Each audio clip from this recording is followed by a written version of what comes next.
Existem 7 razões principais pelas quais você pode não estar ovulando de jeito nenhum, ou então ovulando tarde. Isso não significa que essas são as únicas razões.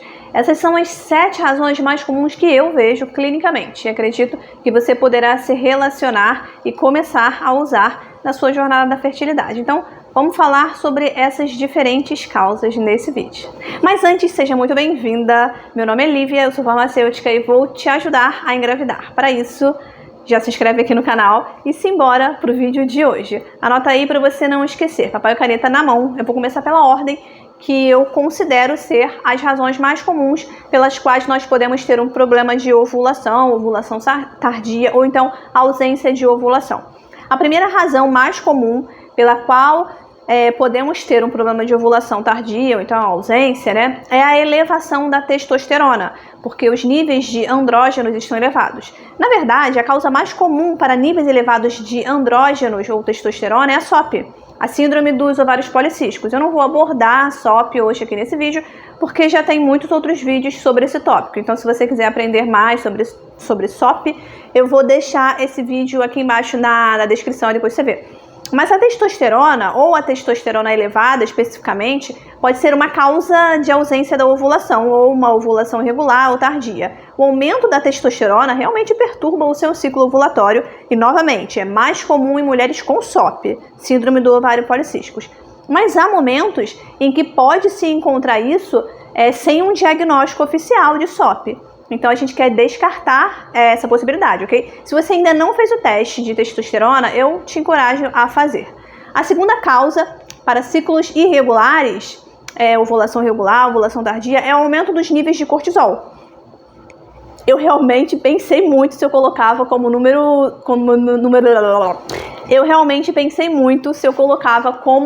1 ou 2 aqui, né? Mas em vez disso eu deixei a testosterona lá como número 1 porque a SOP, ela é bem comum. E é, na verdade, o distúrbio endócrino mais comum nas mulheres, infelizmente. Então eu deixei o cortisol aqui como segunda razão. O cortisol, ele é um hormônio do estresse, beleza? Você já sabe, e aumenta quando temos um alto nível de estresse. O nível do cortisol vai mudando ao longo do dia. Começa mais alto no início do dia e aí conforme o dia vai passando, na hora de dormir, esse nível diminui adequadamente, porque é a hora do seu corpo relaxar, descontrair e dormir, né? O estresse pode impactar tantas condições de saúde diferentes, tantos problemas de fertilidade ou reprodução, mas especificamente aqui, ele vai perturbar os hormônios e vai perturbar os hormônios a ponto de interferir na ovulação. Isso é super comum, muito comum em mulheres com SOP, mas também com mulheres que não têm SOP. A pergunta mais comum que eu faço a qualquer pessoa quando ela me diz que a ovulação está atrasada, ou então que não ovulou, ou então que o ciclo é irregular, o que está acontecendo com os seus níveis de estresse?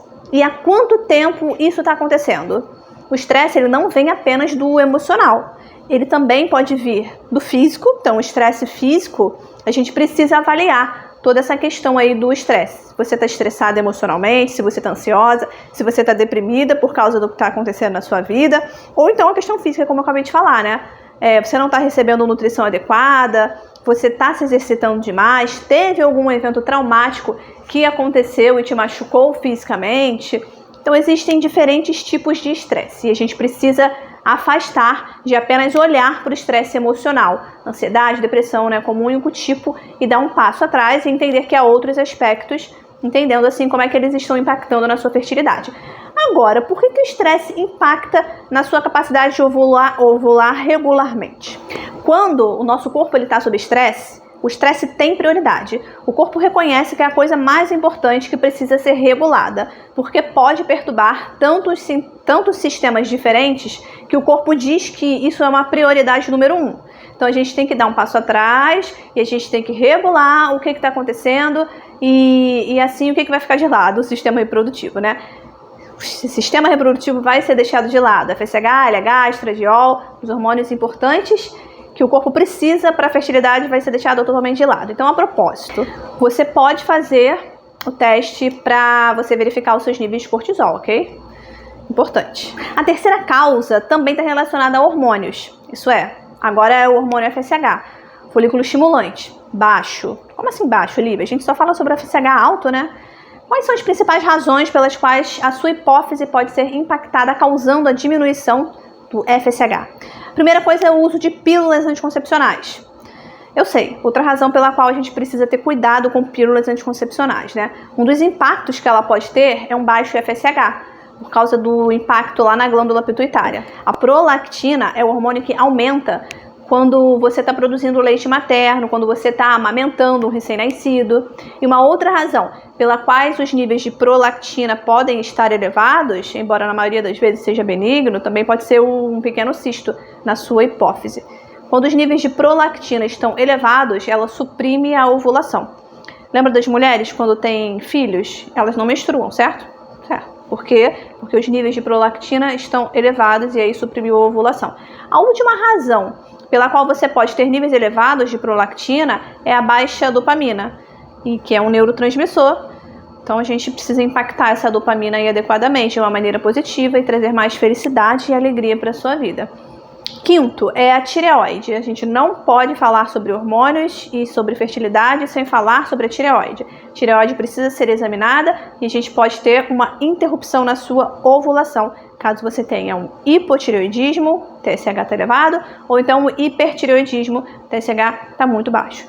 Frequentemente eu vejo SOP, hipotireoidismo e problemas de cortisol combinados em muitas mulheres. E qualquer uma dessas coisas sozinhas já vai perturbar a ovulação, né? E os ciclos menstruais. Mas imagine todas as três juntas. Aí precisa ser tratado com mais afinco, né? A gente vai entrar aqui no ponto número, não lembro, 6 eu acho, que são os medicamentos anti-inflamatórios. Anti-inflamatórios, comum mesmo, como o Tilenol, o Advil, qualquer outro AINE, para reduzir a inflamação, podem interromper a ovulação. E existem estudos de pesquisas para mostrar isso. Se você estiver continuamente tomando o anti-inflamatório, vai precisar conversar com o seu médico para entender se deve continuar e o que você pode fazer para lidar com isso sem ter que tomar os anti-inflamatórios de maneira crônica. E sempre há coisas que você pode fazer para tratar a inflamação sem ter que tomar os medicamentos anti-inflamatórios, ok? Isso eu tô falando de maneira crônica, não é uma vezinha ou outra, não. O que preocupa aqui é o uso a longo prazo de medicamentos anti-inflamatórios.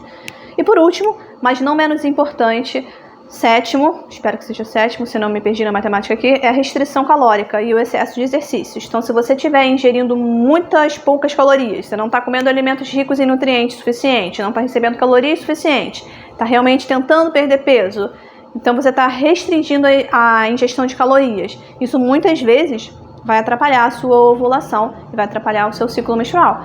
E a mesma coisa com o excesso de exercício. Se você estiver fazendo muito exercício, tá treinando para uma maratona, treinando para um triatlo ou algo assim, pode atrapalhar o seu ciclo também. A gente não quer que isso aconteça. Se você está fazendo essas coisas, dá um passinho para trás, traz mais calorias para sua dieta, segue uma dieta adequada, um plano nutricional e dê um passo para trás na questão dos exercícios malucos, loucos e exagerados também. O que a gente pode fazer sobre todas essas coisas? Primeiro é entender por que está acontecendo.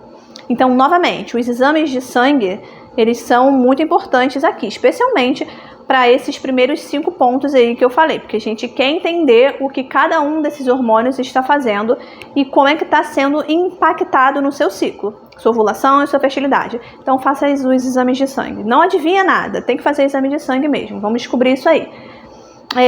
Uma segunda etapa aqui, uma vez que a gente entende qual é a causa, a gente pode começar a criar um plano em torno dessa causa, certo? Então, se os andrógenos estiverem alto, testosterona alta, a gente cria um plano para diminuir isso. Se o seu cortisol estiver muito alto, a gente cria um outro plano para regular o seu cortisol. E assim por diante. Então, se você estiver tomando medicamentos anti-inflamatórios a longo prazo, a gente precisa então, falei então 2 vezes, né? Foi mal pelo português. Se você estiver tomando os medicamentos anti-inflamatórios já de maneira crônica, né, a longo prazo, a gente precisa encontrar outras opções para você. A gente falou sobre o exercício, dieta, é algo direto que você pode começar a gerenciar agora mesmo. O mais importante é que nós precisamos encontrar a causa para que nós possamos criar um plano. Essas são coisas que eu vejo diretamente com você na consulta individual, caso você tenha interesse, né? É só enviar mensagem lá no direct do Instagram. Então você já sabe o que precisa fazer agora. Se você quiser ver receitas também que tenham um pouco mais de caloria, ou não, tem receitas lá no meu Instagram, todo dia eu posto. Dá uma passadinha lá. E assim que você conseguir o seu positivo, também me avisa lá no direct do Instagram. Te vejo no próximo vídeo. Até mais!